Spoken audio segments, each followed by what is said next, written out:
Okay, three, two, one. Hello, everyone. Kenny here. It's draft talk. It's time to chat again. Hopefully you hear me well. Hopefully you hear it beyond Coach, everyone who is here. We're here to talk about draft talk. Tap into that comment a little bit, and subscribe if you haven't already. And especially if you like this sort of content, it'll let us know, if there's someone that you want us to cover, we'll do our best to cover them. We're going through it. Today, we're talking about one Airious Bailey. The perfect name for the Raptors, especially to take over, his former, not Airness, but, Air Canada Carter. There's a lot of things that he can do with that name. Ace Bailey is 18 years old, as far as I know. He's 6 months older than Cooper Flagg. Guess what? He's 6'10". I don't know what the wingspan is. It will probably be on the screen somewhere. But I think the key thing is that it's definitely a plus-size wingspan. So you're looking at least probably 7'5" or whatever the heck the wingspan is. It's a plus-size wingspan. Plays for Rutgers. Probably not going to make the tournament, but we will see. At the time of filming this, it's not looking to be the case. It's not necessarily all his fault. It's not all Harper's fault. It's not all the coach's fault either. They have a talent issue on that team, and it affects them. So the context of all that I'm going to say, whether positive or negative, remember, it's coming with the context of him as well as his co-star being the only two solid players with potential on their team. With that being said, I'm going to hand it over to Beyond first, and I'm going to go to Coach to talk about Mr. Airious Bailey. Any thoughts before we get into his offense, Beyond? He's a fascinating case. Every year there's one guy that seems to be a polarizing figure. I don't know how he became that, but supposedly it was bestowed upon him.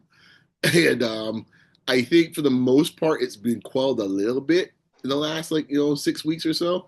But I think he's a major talent. I'm looking forward to discussing him, and I think he's gonna, I think overall I feel really positive about him and what type of player he might be in the NBA. So yeah, hopefully the ping pong balls drop right. We have a shot for him. That is very, very true. I wrote an article. I put it out on Facebook, and basically the focus was, hey, don't get focused too much on, don't fall in love with the prospect, because they might not be there if you move up, and they might not be there if you move back. So, but that doesn't mean that you shouldn't look into prospects. Coach, your thoughts on Airious Bailey? Saw some highlights of him last year in high school. He was a really highly touted prospect. And you just got shades of T-Mac. You got shades of Paul George. Maybe in the high end Kevin Durant, especially some of his shot making that he's able to do. And the shot making particularly I'm referencing is this year. I've never seen an 18-year-old make shots like he does in college basketball. The only other guy I can think of beyond, is maybe Kevin Durant when he played at University of Texas. I'm not saying that Ace Bailey is going to be Kevin Durant, but that similar size, a similar skill set, a similar tough shot making. And the form is good. He has a very quick release, which you need for the NBA.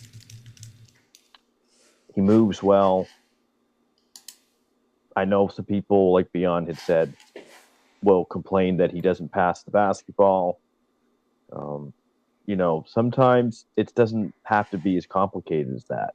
It's just understanding he is what he is at the end of the day, and his skill set should translate just fine to the NBA. Like, he's got a chance to be a perennial all-star, maybe more with his offensive upside.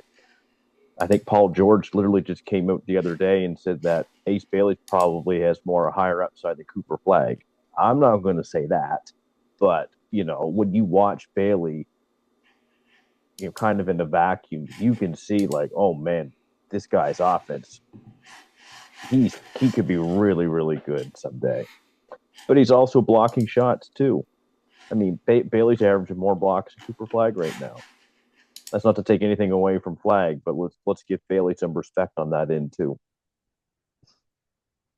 For sure, good points. So I think I'll first start off by, as we go into the offensive section here, there's a couple names that I want to bring up. You guys have brought up some of the names, but I'll kind of focus in some of the names. Which, by the way, he is taller than T-Mac, or at least at the same height.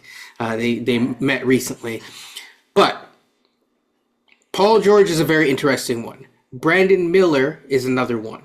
Now there's another Brandon who is also a Dookie, who is another one. And every time I see Ace Bailey, and as soon as we made that trade for Ingram, I kept saying, this is basically the potential to be Ingram, but better. That's how I look at him, as at least as I don't mean it in a negative way, but I'm saying, like, just in terms of the stylistic nature of his game, it's very, very much Brandon Ingram. Same type of movements in the mid-range and whatnot. Just to put things in perspective, he will be 18, I think, still when the season starts, if not 19. Ingram was 19 when he first came to the NBA. Brandon Miller was 21. So I think that the Brandon Miller thing is very interesting because he has drawn comparisons to Brandon Miller, and people need to remember that Brandon Miller was older, bigger, and stronger when he was in college because he had a much more mature body. I look at his offense, and the easiest thing to say is he's a tough shot maker, but I don't think that quite eclipses his entire game. I do think that because he's playing with a subpar team outside of Harper, there's certain things that are lacking. He doesn't really have the best big to be able to help carve out space for him in terms of off-ball screening and that sort of thing. It's just not there. A lot of the gravity that is created is either created by him or his teammate. And so what I notice is that a lot of the knocks against him, he's not getting to the rim enough. He's not this. He's not that. Okay. Going and going and going. And as the season has gone on, he's had some big games. He's shown up at the big moments. And again, it's like he's showing himself to have a fairly efficient season overall. He's shooting about 36% from deep, 46.5% from the field. Again, with the context that there's only two guys that defenses have to even kind of clue in on with these two guys. I think he's been up and down in terms of getting to the line. That's one thing that I think that he will have to work on. But he does a lot for the team. He's the tallest guy on his team. So at times he has had to rebound. He has had to do just a lot. He's shown playmaking potential because he has the ability to actually, make shots, which will draw in defenses and stuff like that. But the key thing is he looks like he can be a big-time NBA scorer in just come in with an arsenal of moves. Coach, I'll hit it back to you, and then I'll go back to beyond. Talents like Ace can get a coach, a recruiting staff, I'm sure a GM, and fans really excited.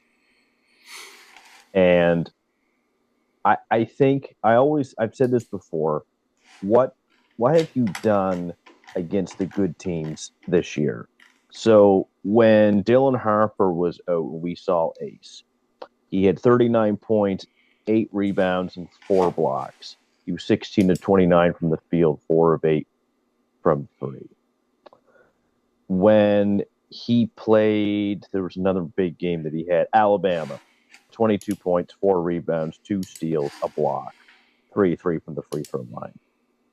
And recently against Michigan, wasn't one of his better games, but he still had 13 points, a block, 3 assists and 9 rebounds, 6 of 12 from the field. Ace is going to probably walk into the league and average 20 as a first year. I think he's got that type of talent. And if I know the knock against Ace is the shot selection. Like for him, there's no such thing as a heat check. A heat check could be 0-5, and he will still try to get up those shots. But when you're 6'10", you have that ability to do that. Why not do it? I just find a lot of people overthink Ace. Don't overthink him. You know, sometimes knowing what you have is a good thing. Yeah, I mean, that. Before I go to Beyond, I'll just say that reminds me of there was someone on Twitter that basically said that he lacks separation creation, and the very next thing that we saw was him literally like hitting like a turnaround shot, with someone in his face. If you could do that and you're 6'10" and you have the length, it don't matter. It doesn't matter. Are quick enough and fluid enough that he's able to do that. I don't believe that. I mean, and he's not a finished product. Obviously, he does have to work on things, the handle, but he's so much more gifted in an offensive sense than probably anyone on our roster. Honestly, I don't see anyone that is doing that. Not Pirtle, right? Not no one. So yeah, Beyond, your thoughts, and then we'll go to his defense. Well, I'm gonna keep it straight and simple. I mean, he's been one of my guys from day one, and I think he's the best offensive player in this draft, bar none. So unless people don't like offense, last time I thought you had to score more points than the other team, thought that was the name of the game. You might want to actually get a guy who can put the ball in the hoop. He's a 3-level scorer from day one. You have to worry about developing someone as a 3-level scorer, which the Raptors love to try to do. He is ready-made coming out at the package, a 3-level scorer from day one. As far as the other stuff too, he's been attacking the hoop a lot more as the season's gone on. He had a stretch there, especially when Harper was injured, where I think he went 3 straight games without missing a free throw.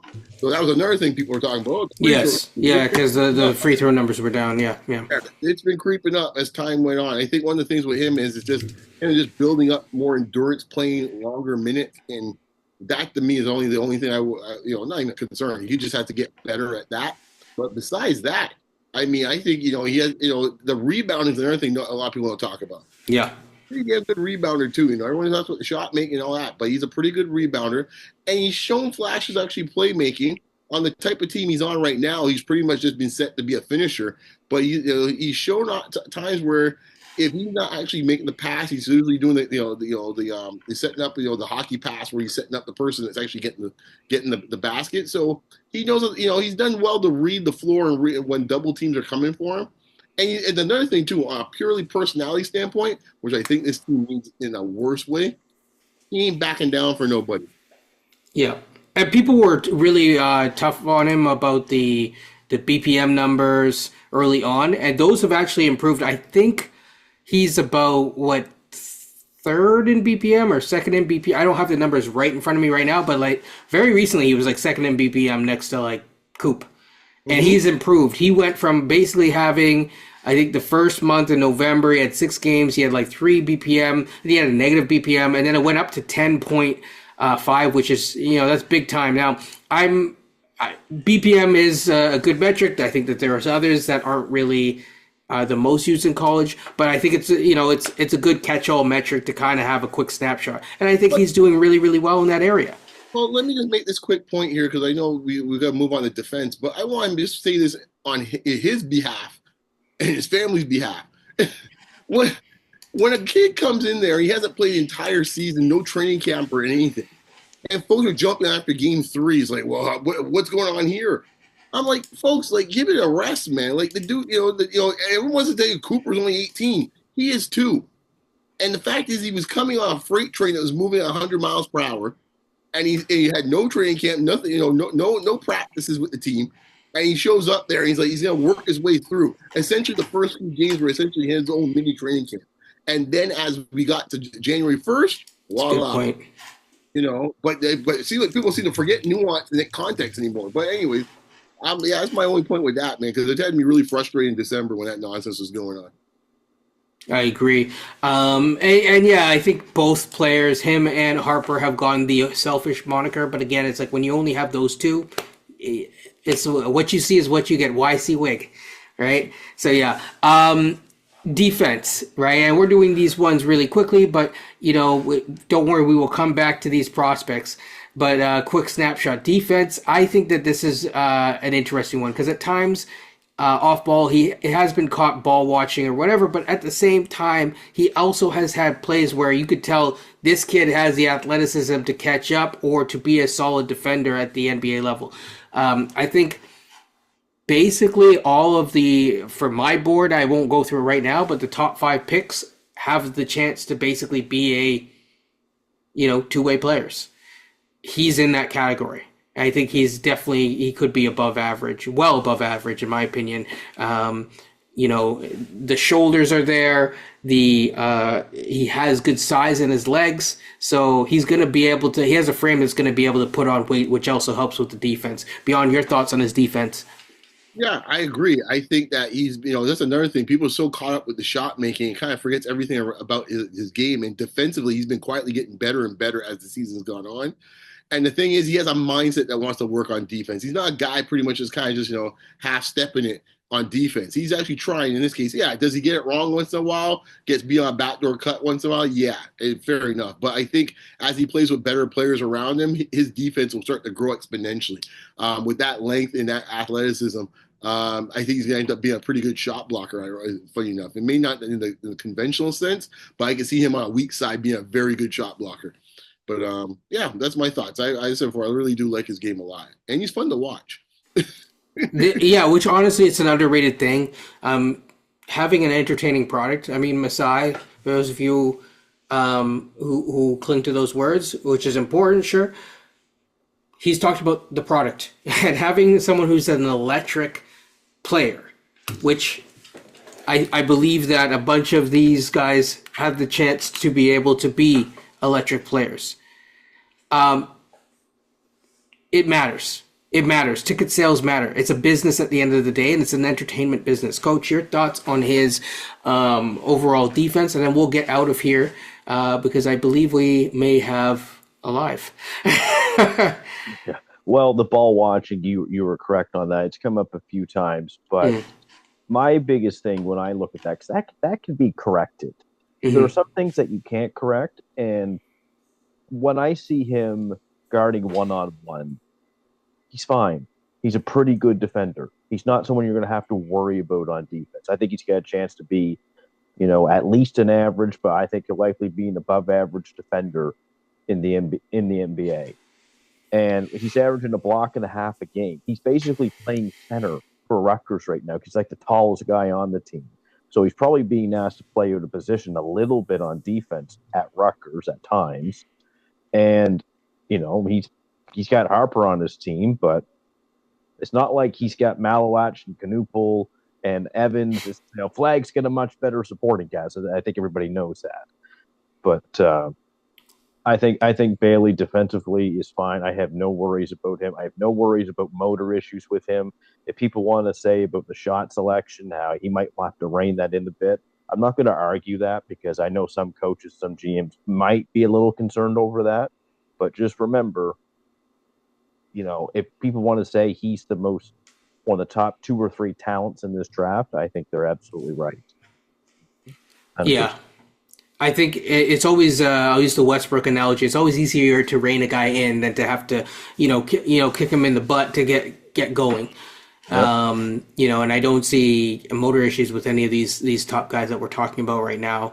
Or am I hearing it? I'm hearing that these guys are all gym rats, always there. He does have maybe not like NBA pedigree in his family, but he has WNBA pedigree in his family, and he also has, it's a big time sports family as well. So, with that being said, beyond your final thoughts on your favorite Airious Bailey.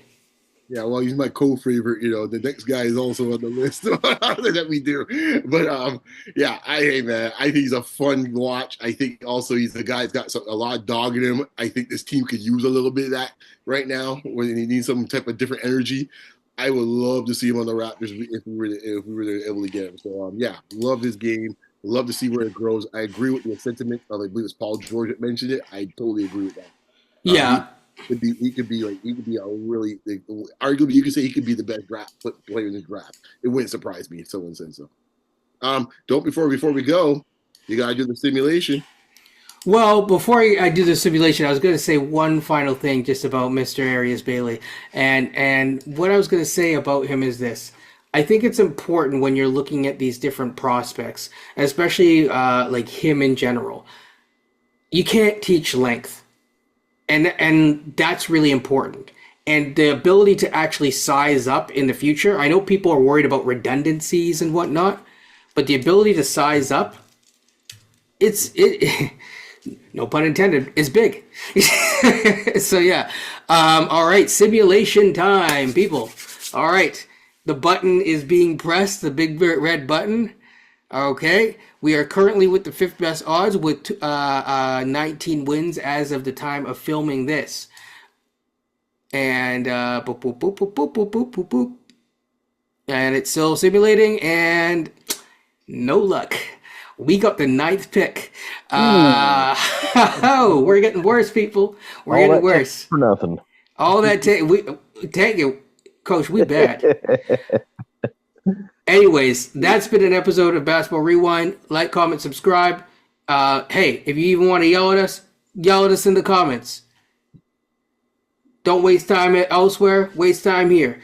Okay. Otherwise, we're not going to hear it. So there you go. All right. Talk to you later, people. Stay safe and stay locked in. Peace.